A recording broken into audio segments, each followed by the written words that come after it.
Beyond the rugged and majestic fjords of ancient Scandinavia, where the northern lights swirl and dance in breathtaking colors across the soft velvet sky, a gentle saga whispers softly through the tall, whispering pines. In this mystical and enchanting realm, forever steeped in the soft twilight of legends, the grand tale of the Vikings truly begins. These courageous warriors and fearless explorers, born from their harsh yet strikingly beautiful homeland of snow and stone, were destined in the grand design of fate to etch their bold names forever across the glowing pages of history itself. As night slowly descends upon the vast Northlands, the cool air vibrates gently with the deep echoes of ancient lore that have traveled through countless generations. Here, in the warm and flickering golden glow of the hearth fire, the most captivating stories unfold about those fierce Norsemen of old. Their mighty longships sliced through the icy, churning waters with an unstoppable hunger for discovery, adventure, and conquest. From the 9th to the 11th centuries, their daring voyages carried them incredibly far beyond their native shores, stretching from the frozen, windswept expanse of Greenland all the way to the mysterious and unknown wilds of North America, and the whispered tales that have been carried lovingly through the winds of time. These seafaring adventurers are often remembered as indomitable raiders, their spirits unyielding and unbreakable, their hearts burning brightly with the passionate pursuit of glory, honor, and untold riches. Their incredible legacy, a magnificent tapestry woven from threads of battle and bravery, adventure and exploration, is forever stitched into the very fabric of the North. In their powerful wake, they left behind a profound and mysterious enigma, a living legacy that beautifully intertwines the delicate threads of myth and reality into one eternal saga that continues to resonate deeply through the ages, touching hearts even now. The beginning. Norse creation myths. Ages upon ages ago, in the silent and mysterious whisper of the vast cosmos, where existence itself was still nothing more than a faint and distant shadow, two mighty realms slowly emerged from the endless void. To the north lay Niflheim, a cold and solemn domain forever shrouded in eternal fog and thick, swirling mist. To the south burned Muspelheim, a blazing realm alive with unquenchable fire and roaring flames, who, between these stark and dramatic contrasts of biting frost and intense heat, lay Ginnungagap, a great and yawning abyss of nothingness. With a fierce and thunderous clash that shook the very foundations of reality, this meeting gave birth to Ymir, the very first of the mighty frost giants. This extraordinary and world-shaping event marked the true beginning of an ageless and eternal conflict that would weave itself deeply into the very essence and heartbeat of all creation. From the misty and veiled vales of Niflheim and the fierce, fiery breath of Muspelheim. The first bright spark of life suddenly ignited the magnificent Audumbla, a celestial cow of boundless and nourishing warmth. She gently nurtured the giant Ymir with her milk, and in time birthed Buri, a powerful deity of pure beginnings and new dawns. Thus began the ancient lineage of both giants and gods, a grand pantheon destined in the stars to shape the fate and future of all the realms in the most profound ways imaginable. In this tumultuous and powerful cradle of existence, the epic saga of Buri and his 3 valiant sons, the wise Odin, the strong Vili, and the determined Ve, unfolded with breathtaking drama. Their legendary struggle against Ymir, that colossal titan of primordial frost and ice, ultimately reshaped the entire universe in one cosmic and unforgettable battle. Ymir's enormous form, finally vanquished in this titanic combat, gave glorious rise to the world we know. His vast flesh was carefully molded into the rich and fertile earth. His strong bones rose as the towering and majestic mountains, and his flowing blood became the vast and endless seas that cover so much of our world. From this newly formed earth sprang forth the dwarfs, those stalwart and endlessly industrious beings who toiled tirelessly beneath the sky in their hidden forges. Once Ymir's great skull was lifted and upheld at each of the 4 corners by the faithful dwarfs Nordri, Sudri, Ostri, and Vestri, the world took even more beautiful shape. Ymir's lustrous and shining hair transformed into lush, verdant trees and soft, whispering bushes that covered the land, while his mighty brow became the formidable walls that sheltered the gods and lovingly enclosed Midgard, the protected bastion and home of humanity. Yet, even from the aftermath of Ymir's dramatic fall, one determined giant endured and survived. He fled bravely to the far and distant reaches of the universe, where he forged Jotunheim, a vast new realm dedicated to the giants. A powerful testament to the unending and eternal cycle of creation and destruction that pulses through all things. The gods, in their unceasing and devoted labor, then crafted the heavens themselves from the scattered remains of Ymir. His brains were gently scattered across the sky to form the brooding and ever-changing clouds, while the fiery sparks from Muspelheim were carefully harnessed to create the twinkling stars that light up our nights.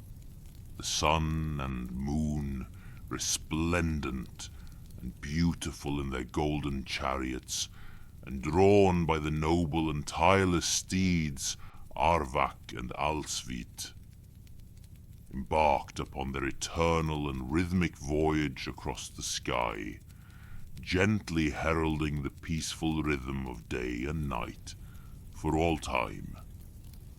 Thus was born the grand and magnificent narrative of the world, a sweeping saga of celestial origins and enduring legacies that still echo today. With a soft whisper of the gods and the deep echoes of giants, These ancient tales continue to resonate warmly across the boundless expanse of time, inviting us all to listen and dream. Anaha-ha-ha-ha-tha, the first humans, in the early and gentle light of a world that had only just been carved from the beautiful chaos of creation, Odin the Allfather, together with his loyal brethren Mjölnir and the clever Loki, traversed the fresh and new earth with wonder in their hearts. They roamed peacefully under the vast and protective canopy formed by Ymir's transformed essence, marveling at the oceans and skies that now reigned in all their majesty. Yet in this serene and quiet landscape, a profound and longing silence still lingered, a deep emptiness that yearned desperately for the warm breath of life to fill it completely. Wandering thoughtfully along the ocean's soft edge, where the gentle waves whispered ancient secrets to the shore, the gods chanced upon two simple yet perfect pieces of driftwood, precious gifts from the sea that had been patiently shaped by time and the endless tide. A divine and sparkling spark of life flickered warmly within them, calling out to be awakened. Mjölnir cast his steady shadow upon one piece, bestowing upon it the clear outline and form of humanity, while Loki, with his signature mischievous charm and playful energy, animated the other with lively movement. Then came Odin's most sacred turn, his powerful breath, carrying the pure essence of divinity and spirit, breathed vibrant life into the still inert wood. The first piece slowly transformed into a woman, her form calm and serene, radiant with beautiful untapped potential and quiet strength. The second piece became a man, equally poised and ready on the brink of a brand new life. Loki then imbued the woman with the vibrant joy of youth, the clear light of understanding, and the rich depth of all the senses. Finally, Odin granted them both the precious gift of speech and voice. With this divine act complete, the very first humans, their hands gently intertwined in trust and wonder, stepped forward bravely into the vast and uncharted world that now belonged to them. Odin, in his commanding yet caring voice, named them Ask and Embla, Elm, a heartfelt tribute to their humble origins from the driftwood they once were.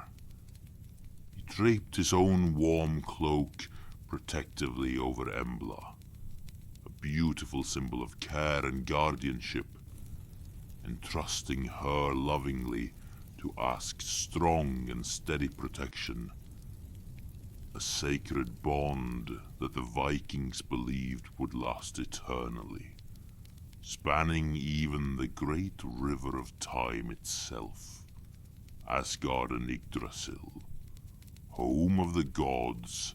Asgard, deeply revered as the sacred enclosure and shining home of the gods, and ruled with wisdom by Odin, stood majestically high above the clouds in the glorious realm of Asgard, a place of unparalleled peace, splendor, and divine beauty that overlooked the human world of Midgard with gentle watchfulness. Its most glorious palace, known as Gladsheim, housed the radiant golden thrones of the principal and most powerful deities, glowing like the sun itself. Another, equally resplendent palace was dedicated entirely to the goddesses, reflecting Asgard's golden and harmonious era in every detail. Here within the magnificent halls of gold, divine laws were solemnly decreed, ensuring eternal harmony and balance throughout the realms. A great forge hummed at the center of Asgard's grandeur, skillfully crafting tools and mighty weapons for its magnificent constructions and defenses. Meanwhile, the breathtaking Bifrost, the shimmering rainbow bridge, arched gracefully over Midgard like a dazzling spectacle that veiled the very heart of the divine realm. The landscape of Asgard itself was a lush and rolling paradise of hills and palaces, all adorned lavishly with gleaming gold, shining silver, and sparkling gems that caught the light in the most enchanting ways. The noble Aesir gods, filled with spirit and honor, made their home here. Living alongside the Vanir from Vanaheim, after past conflicts between these two divine families had been resolved through a profound unity, strengthened by the exchange of hostages. A symbol of deep sacrifice and lasting harmonious coexistence. Yggdrasil, the mighty world ash, soars eternally as the steadfast guardian of the entire cosmos, its immense and powerful branches lovingly embracing all 9 realms and binding them together in a vast and intricate network of life, destiny, and connection. At the very core of this majestic tree, the 3 powerful Norns, sisters known as the Fates themselves, meticulously tend to its roots with infinite care, each drawing sustaining life from 3 mystical and ancient wells. One root descends deeply into Asgard, the divine realm of the gods, nourished by the sacred well of Urd, named after the eldest of the Norns. Another root reaches far into the frosty and rugged realm of Jotunheim, home to the frost giants, where it draws strength from the well of Mimir. The third root ventures bravely into the cold mists of Niflheim, enduring great hardships near the fountain of black water that carries the heavy aroma of decay. Here the fearsome dragon Nidhugger relentlessly gnaws at the root, posing a constant threat potent enough to wither any lesser tree.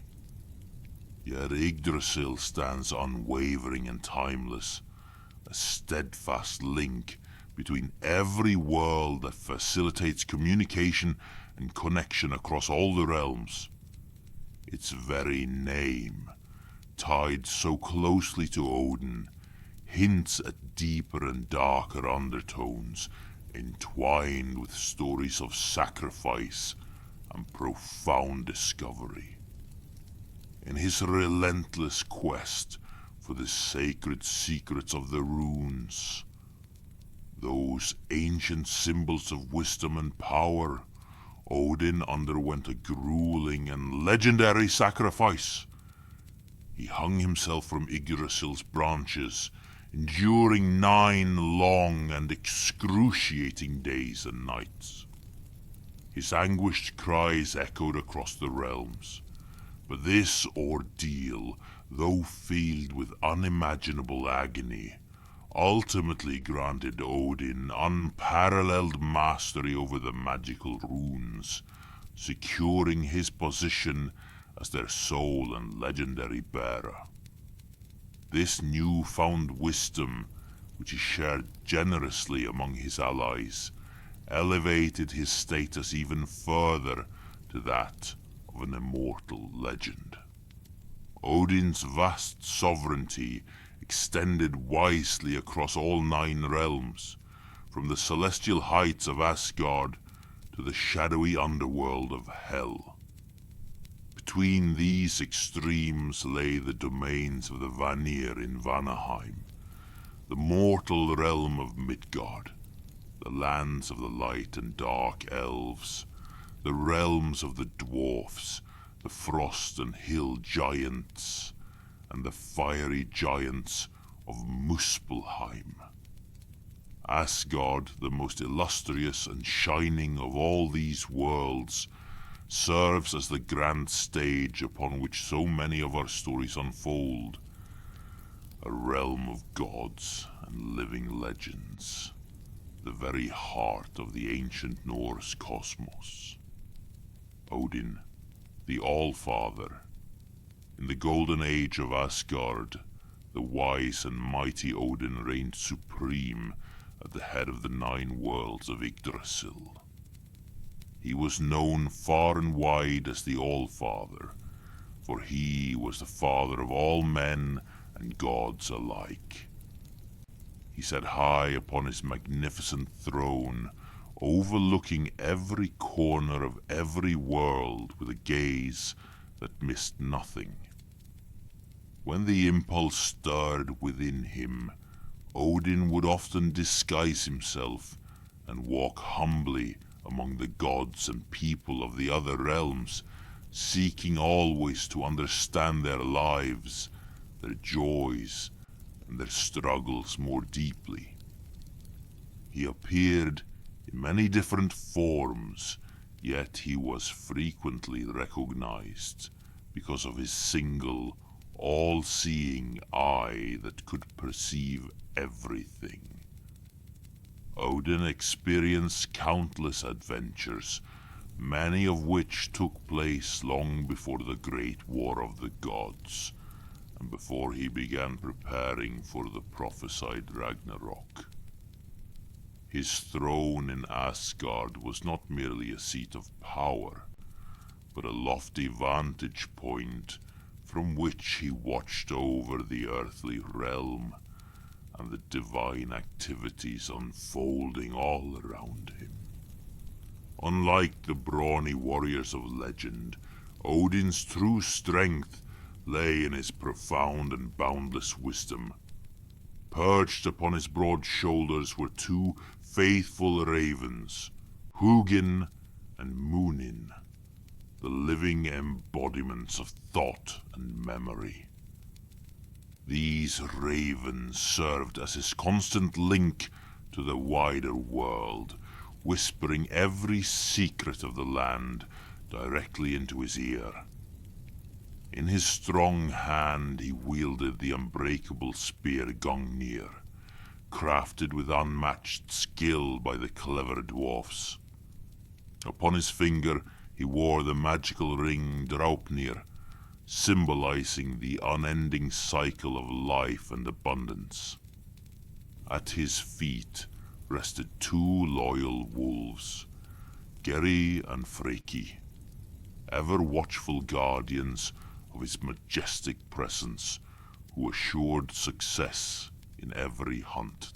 Odin's existence was a rich tapestry of contrasts, blurring the lines between the living world and the ethereal realms. On the battlefield, he often appeared as an enigmatic old man, his presence marked by the company of ravens, wolves, and the Valkyries, the choosers of the slain, who guided the souls of fallen warriors to the grandeur and eternal feasts of Valhalla.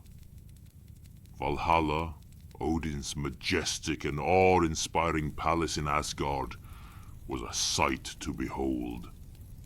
It featured 500 doors wide enough for entire armies to pass through at once. Its walls shimmered with polished spears and its roof formed a vast sea of golden shields that glowed warmly like the sun itself. Here the warriors favored by Odin indulged in endless feasts and tested their might in unmatched feats of arms, their wounds healing instantaneously under Valhalla's powerful enchantment. Beside Odin stood Frigg, the revered mother goddess, and his beloved wife and partner, who wove the very state of the world with her ethereal and gentle touch. Frigg, the goddess of the atmosphere and hearth, was adored both on earth and in Asgard, her presence as nurturing and comforting as nature itself. In this divine realm, where time itself bowed to the wills of the gods, Odin and Frigg raised their children together. Among them was Thor, the boisterous god of thunder, with his fiery hair and spirited heart, dwelling in his grand castle.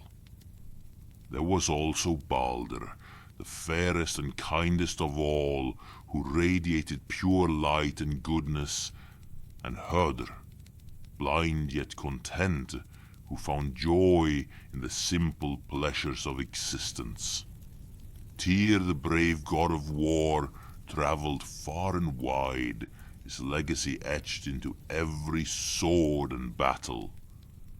Guarding Asgard's boundaries was Heimdall, the vigilant watcher who remained forever alert to any stirrings of enemies. His home positioned near the Rainbow Bridge as a testament to his eternal vigilance. But even in this golden age, Asgard held its secrets. Loki, a being of endless trickery and mischief, wove his clever plots among them. His nature stood in stark contrast to the harmonious realm, and his kinship with Odin was a matter of ongoing debate. Yet his thirst for chaos remained undeniable. Thus, in the very heart of Yggdrasil and the world Ash, the rich story of Odin, Frigg, and the full pantheon of Norse gods unfolded. A grand saga of power, wisdom, love, and the eternal cosmic dance that binds all things together. Loki was the ultimate trickster, a strikingly good-looking rascal of a man whose eyes always burned with mischief of the most dangerous and unpredictable kind. His handsome exterior hid a soul that could turn dark and rotten, yet for many peaceful years he lived happily in Asgard, amusing the gods with his clever antics and causing no real trouble beyond the harmless chaos of a clown or fool. Because of this, he was tolerated and even welcomed, allowed to marry and raise a family within the divine halls. Loki was married to the loyal Sigyn, but his children proved far more terrible than he ever was. He already had 3 formidable offspring by an earlier union: the ferocious wolf Fenrir, the enormous serpent or dragon Jörmungandr, who would one day grow large enough to encircle the entire world of Midgard, and the dark but hauntingly beautiful child named Hel, who was destined to become the queen of the underworld with absolute control over every soul who entered her gates.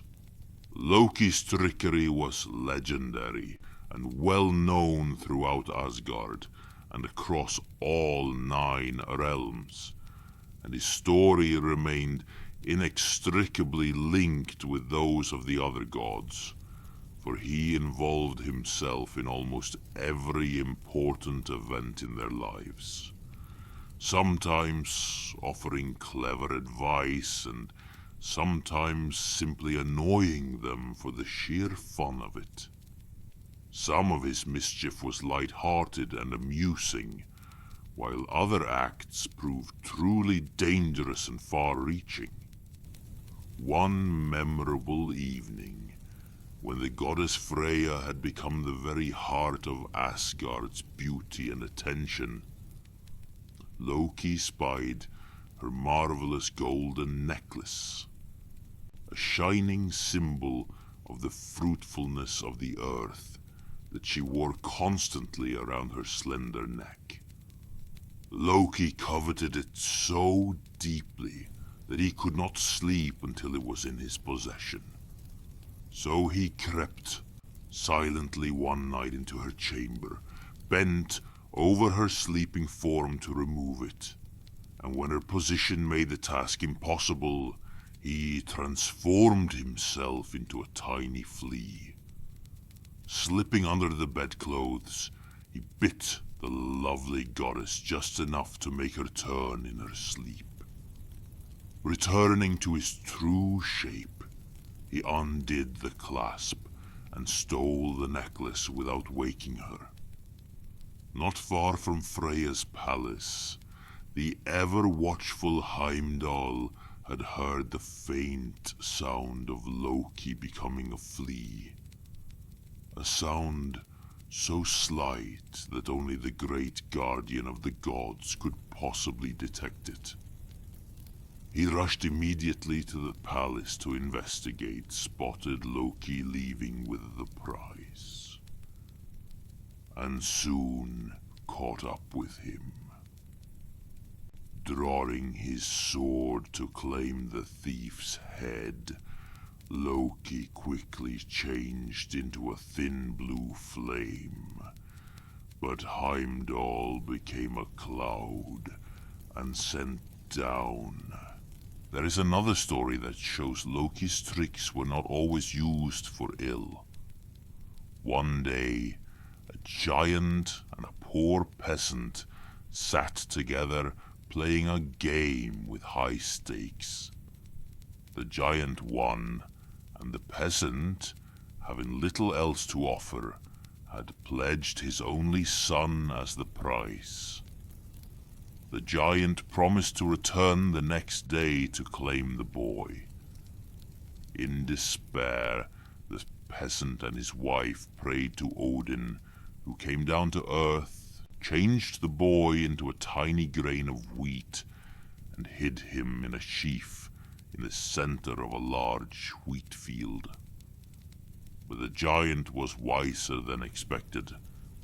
He walked straight to the field, located the exact sheaf, and plucked out the grain.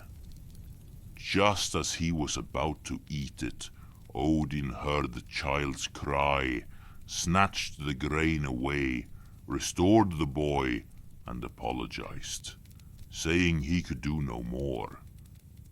The giant roared in anger and vowed to return the following day.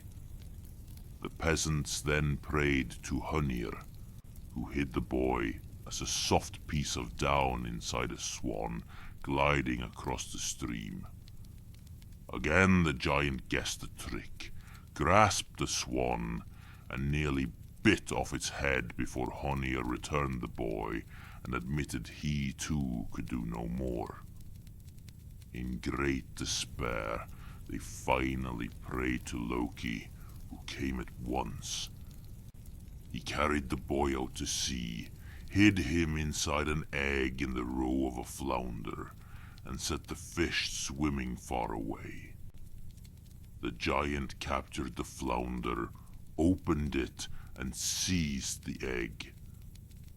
But Loki reappeared, plucked the egg from the giant's hand, transformed it back into the boy, and sent him running home. Then Loki set upon the giant, cutting off his leg and beating him, yet the giant healed himself instantly. Loki chopped the leg again and threw it away, placing a spear of metal in its place so the magic could not rejoin it. At last, the giant was slain, and the peasants rejoiced, praising Loki and making him swell with pride. Loki appears many more times in the stories of Asgard, and his name was often spoken with a mixture of fondness, wariness, and awe. Story: Idun and the Apples. One fine day, Odin, Loki, and Mjölnir wandered throughout the worlds on one of their regular journeys, just to see that all remained well. As they traveled, they grew hungry and stopped to cook a fine ox chosen from a nearby herd. They slew it, placed it on a spit over roaring flames, and waited. After several hours, Mjölnir cut into the beef, only to find it raw and bloody inside. They built the fire higher and waited longer, but again the meat remained uncooked. Suddenly, movement stirred in the trees above, and a great eagle perched there, looking down at them with satisfaction. "Our meat is uncooked," Odin said helplessly. The eagle replied that the meat would stay raw until he himself ordained it cooked. The three travelers looked at the eagle with interest, for it was rare for gods to be challenged in such a way. Odin agreed fairly that the eagle could eat his fill first if he would only allow them to cook the ox. Within minutes, the beef was perfectly done. The eagle landed in a flurry of feathers, stirred up ashes, and devoured almost everything in moments. When the spit was empty, Loki in particular was enraged. He was used to being the trickster, not the one tricked. "Who are you?" Loki called out angrily. The eagle only laughed. Loki grabbed a burning log and charged, but the eagle dodged and dove at him until Loki was red with fury. Finally, the eagle swooped down, dug its talons into the log Loki held, and lifted him high into the air. Loki struggled but could not let go. "Let me down!" he cried, kicking and shouting as the eagle flew higher and higher. At last, the eagle spoke. "I am the giant Thiassi. I will release you only if you swear to deliver the goddess Idun to me. You must lure her beyond the walls of Asgard, where I can catch her, and she must bring her basket of apples." Loki considered for a moment, and then agreed. Far below, Odin and Mjölnir watched, never imagining the treachery Loki was capable of. Once safely on the ground, Loki told them nothing of what had happened. Back in Asgard, he knew the promise was the worst he could have made, for without Idun's golden apples, the ravages of time would claim the gods, and he alone would be responsible for their aging and eventual death. He paced the gardens where Idun worked happily, her sweet presence bringing the nuance of spring to everything she touched.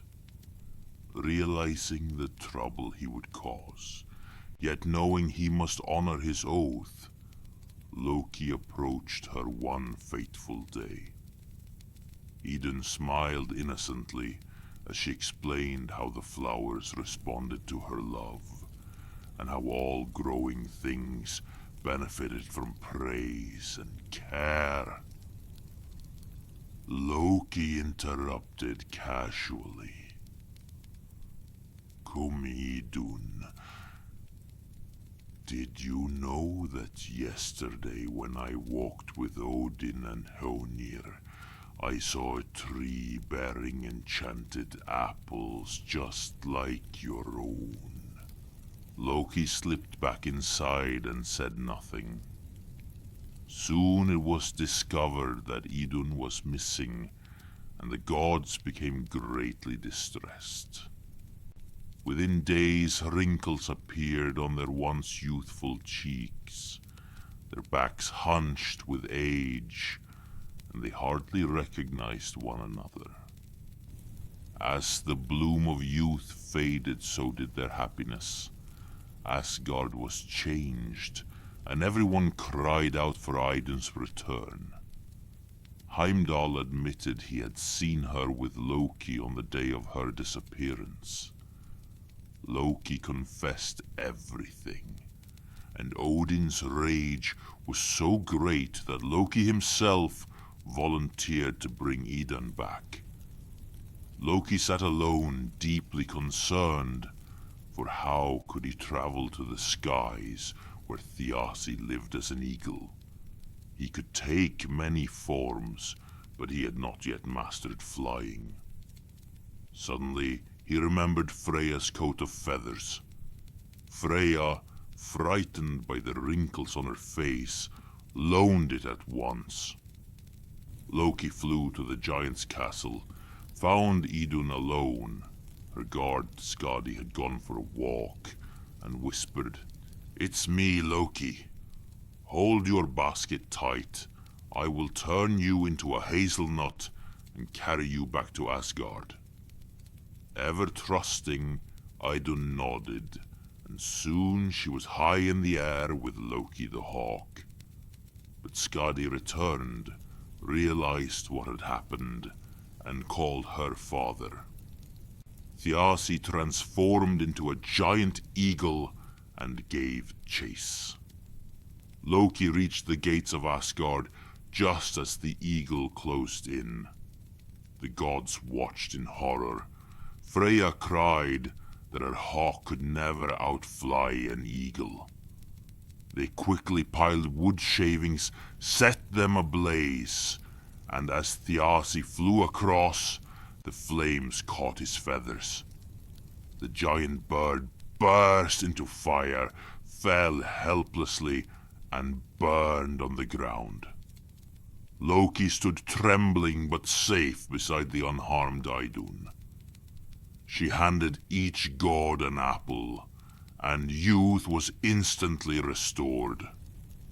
As they settled back into their routines, a shriek came from the walls. It was Skadi, crying for vengeance over her father's burning embers. Odin calmed her, pointing out that her father had begun the unhappy episode. It was agreed that Skadi could choose a god as her husband by looking only at his feet. A screen was erected and each man walked past. Skadi chose the cleanest, purest white feet, certain they belonged to Baldr.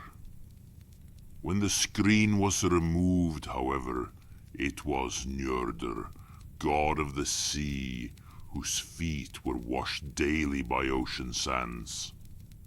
Thus the mountain girl married the sea god, and they lived together for all eternity. Thiassi's embers were carried to the sky by Loki in Freya's coat, where they became the twin stars that still bear his name and appear each night in the northern skies. Story: Sigurd, the sword, and the ring. Once in the great hall of the Volsungs, a wedding took place, the marriage of Signy to the king of Gothland, Siggeir. Signy was the twin sister of Sigmund, who supported the union along with everyone in the kingdom. In the hall stood an unusual sight. A huge living oak tree called Branstock, whose branches supported the roof and brought good luck to the Völsungs, who tended it carefully. During the joyful wedding feast, with platters of food and horns of mead passed around, sudden silence fell. A stranger with a wide-brimmed hat, one eye, and bare, dirtied feet appeared in the midst of the crowd. In his hand he carried a spectacular sword that glinted like pure gold. He walked purposefully to Branstock and plunged the sword deep into the trunk without a word.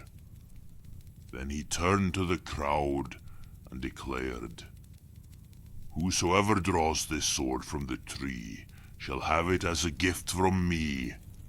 Whosoever owns my sword will have victory in every battle he fights." The stranger, whom all recognized as Odin himself, left the room in silence. Every great Viking warrior took his turn, pulling and yanking with all his might, but none could free the sword. Finally, only one man remained, young Sigmund.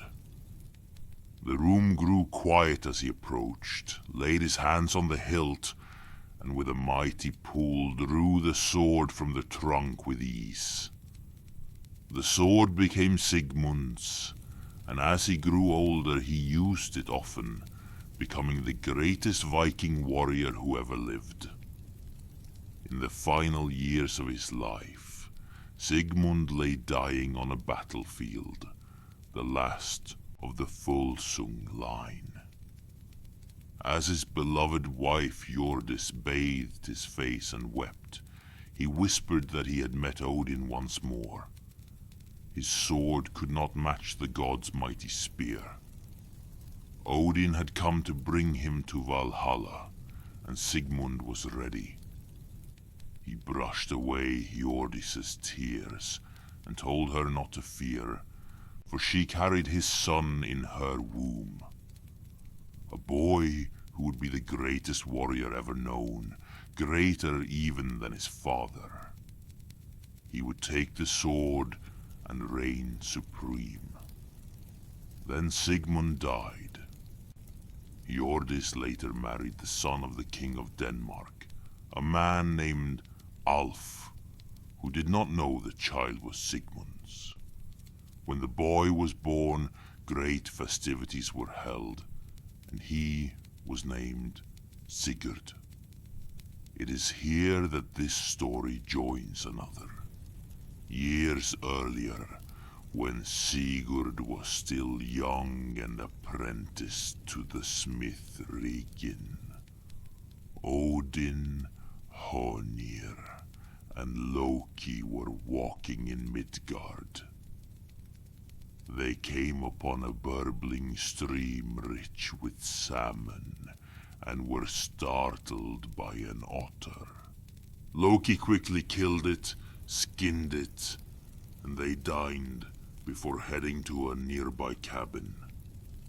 They knocked and were met by an angry man named Hreidmar, who summoned his thralls to tie up the strangers. Odin stepped forward and reminded him that passers-by should be treated with kindness, as Odin himself had decreed. Hreidmar scowled and revealed that they had murdered his son. The otter had been his shape-shifting son, enjoying a meal of salmon. Loki and Odin apologized profusely and offered to repay him in any way. Hreidmar demanded they fill his son's otter skin with gold and cover every hair until nothing could be seen. The three gods set out for a waterfall where the dwarf Andvari lived as a sharp-toothed pike, guarding a magnificent treasure. Loki diverted the fish, and while Andvari retrieved it, they gathered the gold. As they were leaving, Loki spotted a glinting ring in Andvari's pocket. The dwarf begged them not to take it, warning that it carried a terrible curse. Whoever owned it after it left his care would know nothing but disaster. Loki, unafraid of curses, snatched the ring anyway. They returned, stuffed the otter skin with gold, and covered it completely, except for one whisker. Loki offered the cursed ring to cover it, but Hreidmar greedily demanded the ring and sent them away. The curse took effect almost immediately. Hreidmar's other sons, Fafnir and Regin, turned against him. Fafnir murdered his father and mother, transformed into a monstrous dragon, and hid in a cave to guard the treasure. Regin, working as a blacksmith in Denmark with young Sigurd as his pupil, began to covet the gold himself. Noticing Sigurd's bravery and skill, Regin urged him to slay the dragon and claim the treasure. Sigurd, tempted by the challenge, went to find a horse. In the forest, an elderly, one-eyed man advised him to test the horses by driving them into a river. Only one returned, a lustrous grey stallion. The old man, clearly Odin in disguise, told Sigurd the horse was a descendant of his own steed and would care for him in times of trouble. Sigurd named him Grani. He asked Regin to forge him a great sword. The first two shattered on the anvil. Sigurd's mother then revealed the truth. He was the son of Sigmund, and she gave him the shards of his father's sword. Regin reforged Gram, which split the anvil in two. The two set out for the dragon's cave. Regin warned Sigurd not to let the blood touch him, but Odin appeared again and advised bathing in it for invincibility and approaching from behind. Sigurd slew the dragon from the rear, cut a hole in its neck, and bathed in the blood. Missing only one tiny spot between his shoulder blades where a leaf had rested. He cut out the heart as Regin asked, roasted it, and a drop of blood burned his hand. Suddenly, he understood the speech of birds. They warned him of Regin's treachery. When Regin approached to kill him, Sigurd beheaded the blacksmith. He gathered the treasure, including the cursed ring, ignoring the bird's final warning, and rode off. In the distance, he saw a castle surrounded by white light.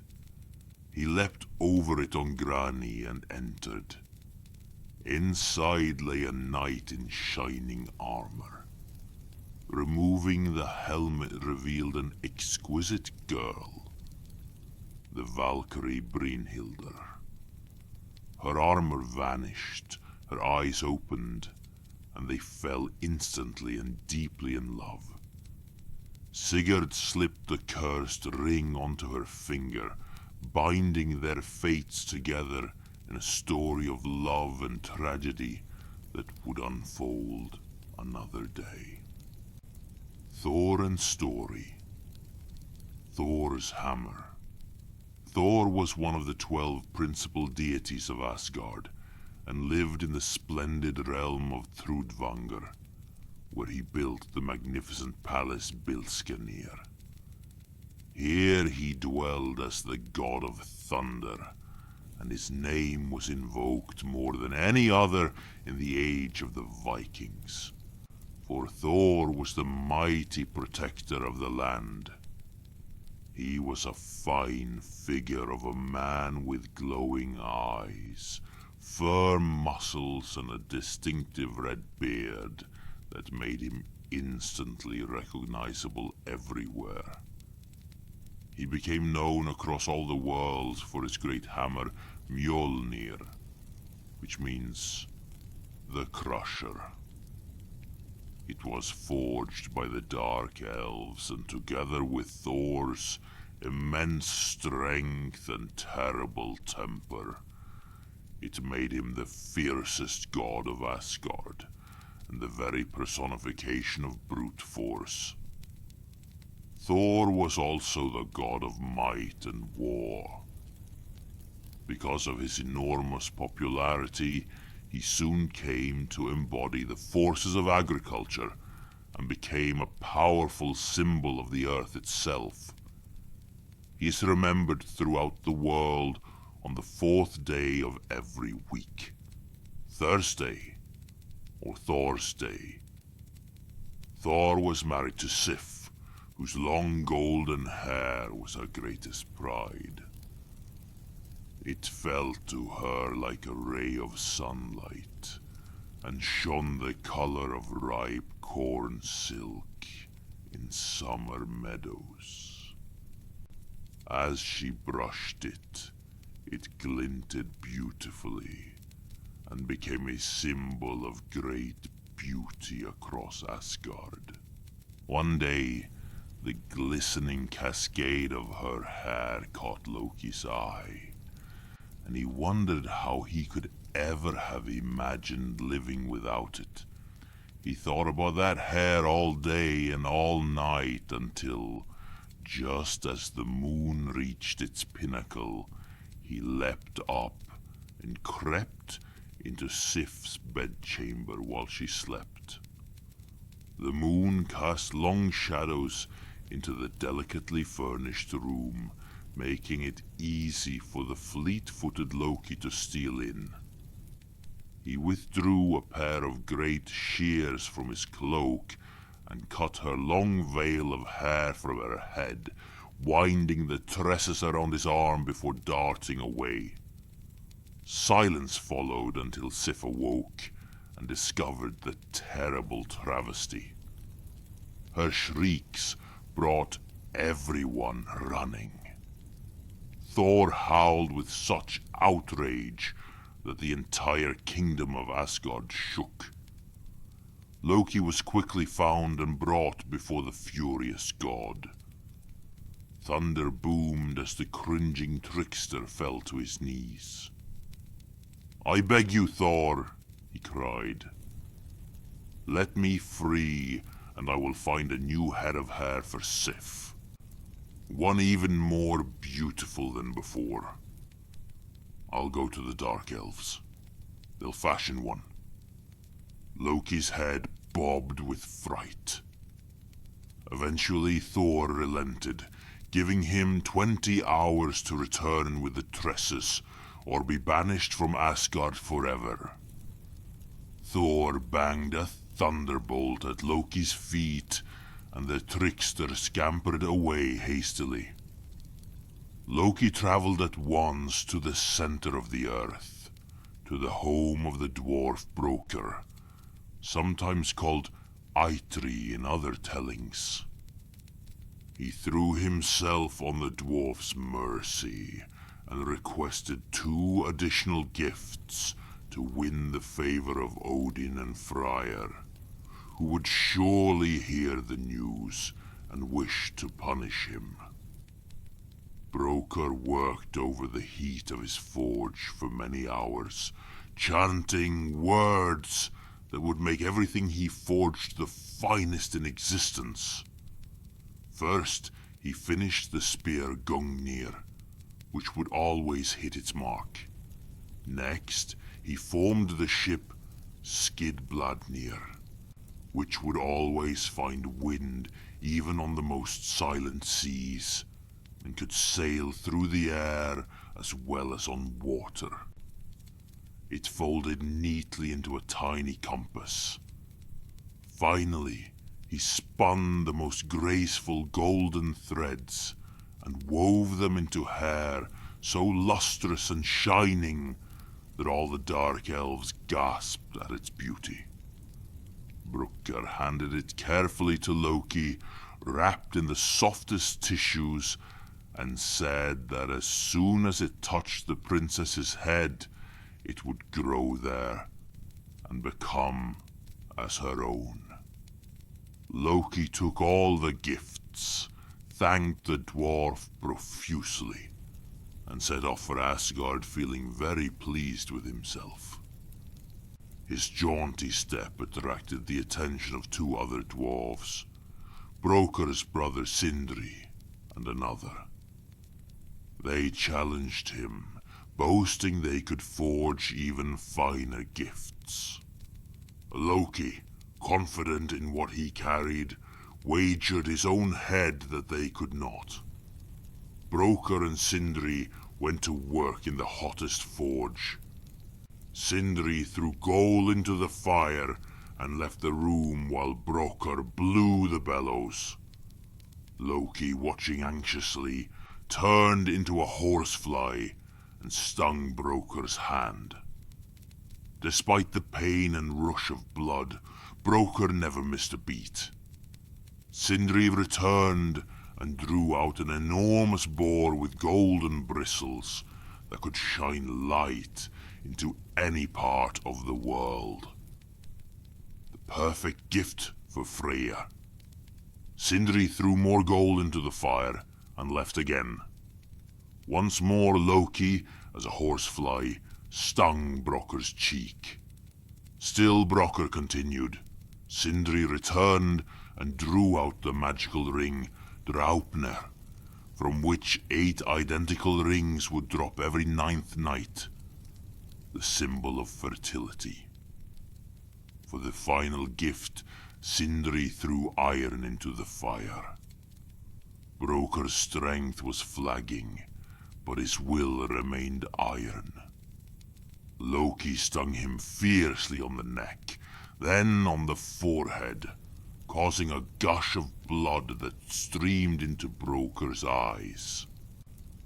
For a split second, Brokkr wiped the blood away. The only moment of distraction. When Sindri returned, he drew out the great hammer Mjölnir. But its handle was short and ungainly because of that brief pause.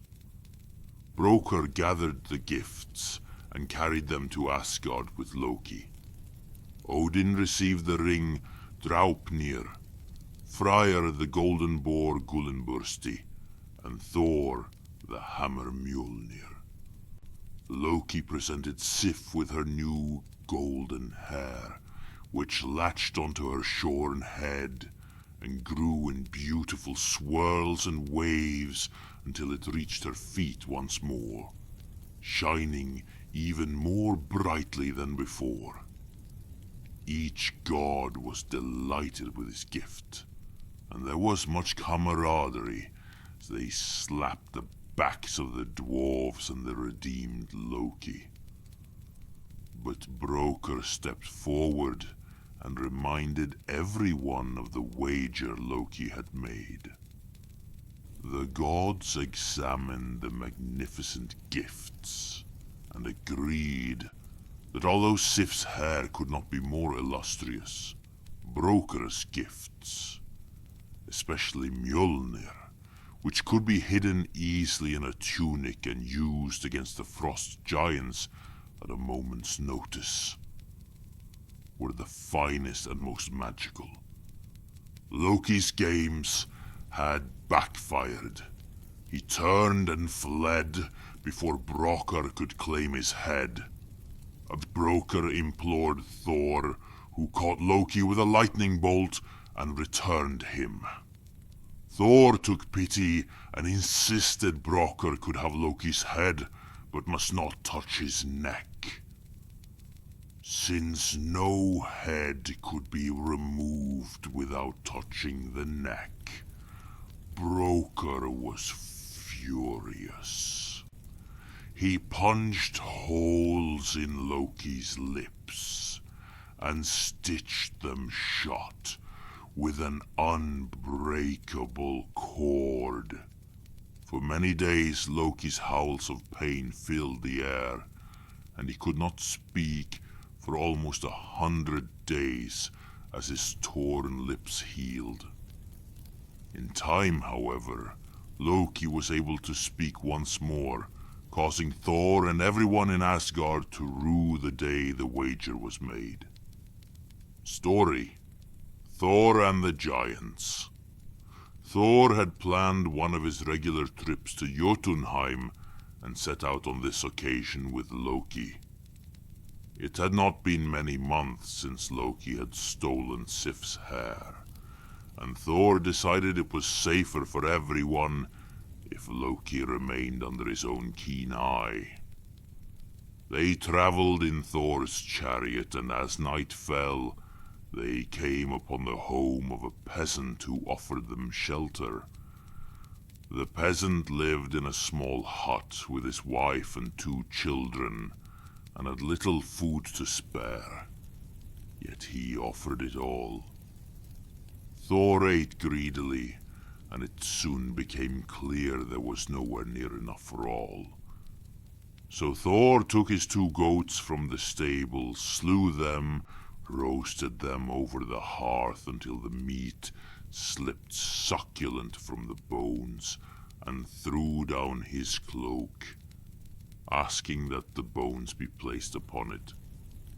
The peasant and his family were overjoyed, for it had been many months since they had tasted fresh meat.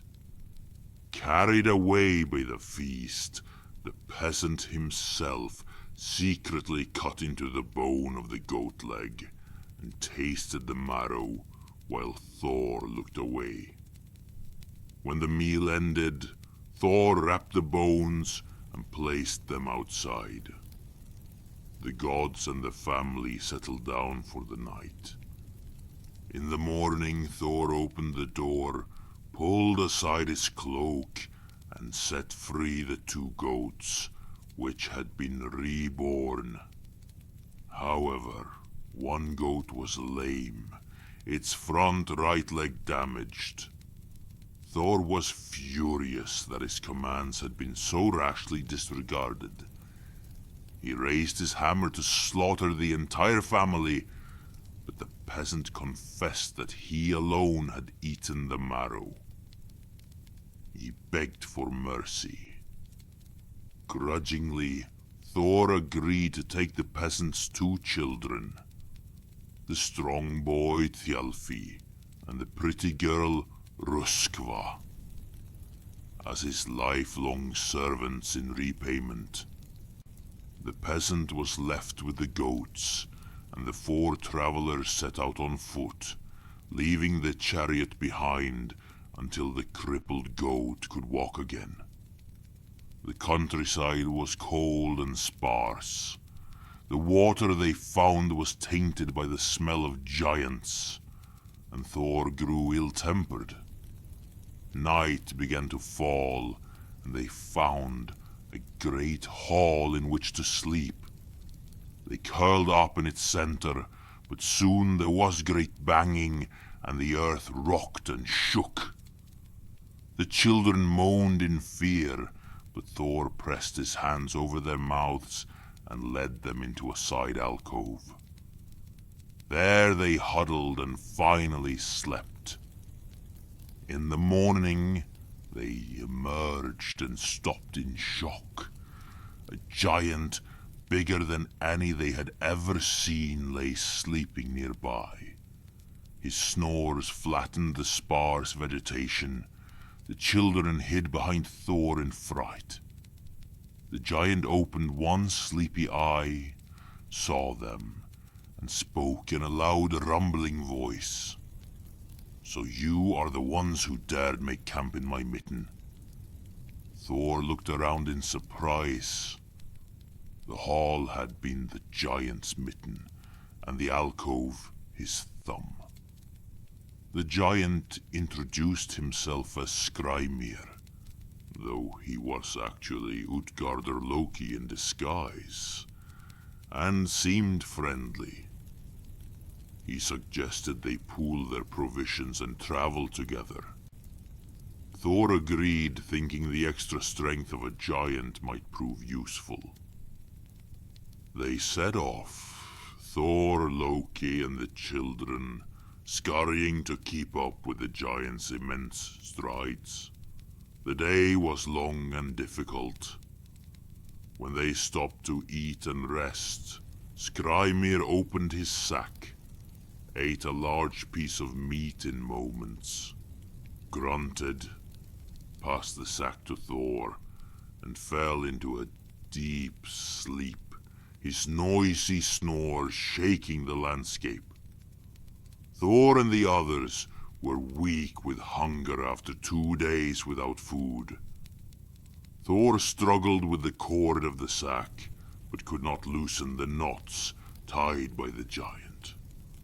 Loki tried his own magic, but the knots held fast. The children and Loki eventually settled down to sleep, but Thor could not because of the snoring. Finally, he lifted his hammer and struck the giant's head with all his force. Skrymir turned in his sleep and muttered that a leaf must have dropped on him. A second, even more powerful blow embedded the hammer into the giant's skull. Skrymir only complained of a bit of bark. A third strike produced only a mild complaint about an acorn. Thor gave up in astonishment and fury, for he had never been so utterly unable to make an impression. He slept not a wink that night. In the morning, Skrymir rose early and announced he could go no farther with them. He pointed the way to the castle of Utgarder Loki, king of the giants, and warned that the giants there were even larger than he. He suggested they turn back, for he could not guarantee their safety. But Thor, too proud to listen, pressed on. In a few short hours they arrived. The tiny size of the gods allowed them to slip easily between the bars of the fence surrounding the castle. They made their way to the inner chambers and stood before Utgarder Loki himself, who was even vaster and fiercer than promised. He laughed uproariously when he saw Thor. "We have tales of you, Thor," he said, "and we know who you are by that red beard of yours. We did not expect you to be so small." The laughter sent Thor into spasms of anger. "My size is of no importance," he declared stoutly, "for I am capable of feats that men of all sizes would find impossible." Loki, who had suffered enough on the journey, leapt forward. "We shall challenge you to test our many talents," he shouted.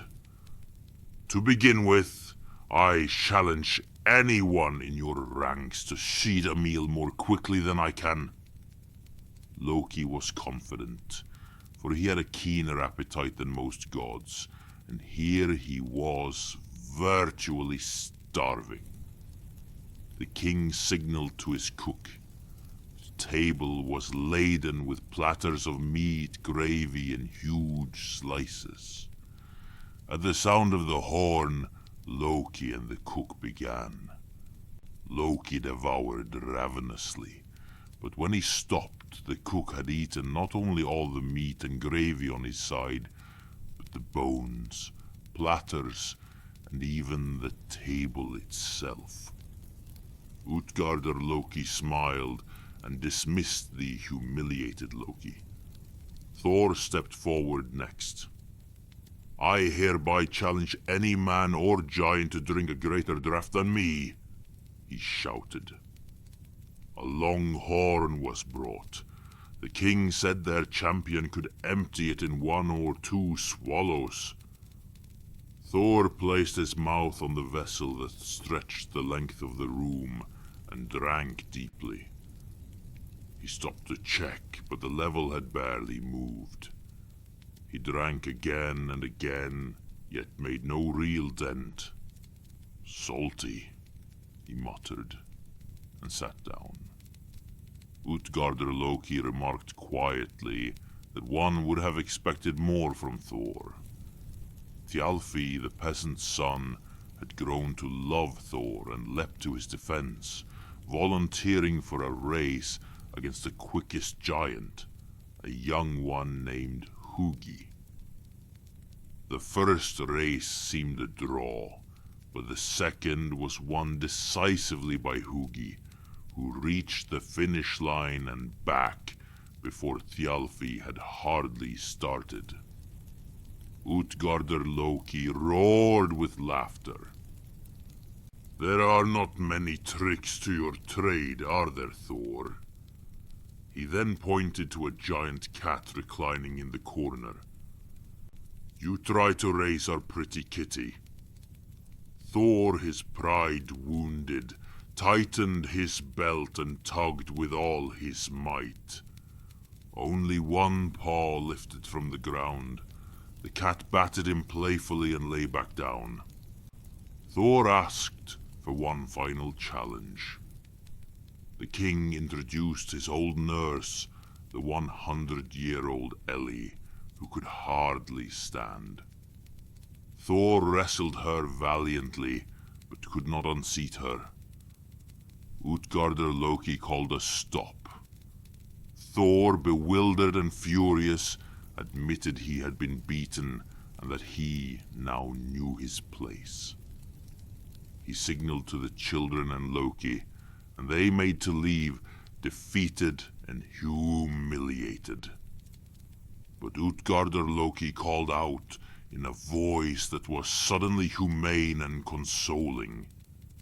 He revealed he had come against their will and had used illusions to keep them away forever.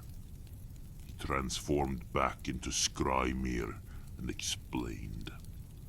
While he slept, he had placed an invisible mountain over his head.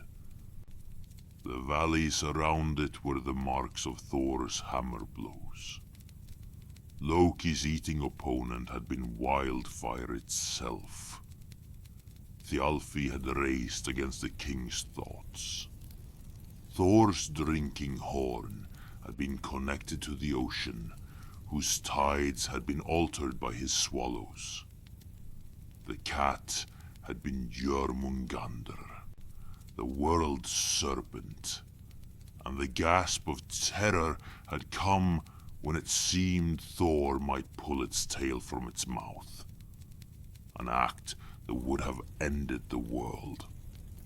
Ellie was old age itself, and Thor had nearly unseated her. In many ways, Thor had succeeded greatly.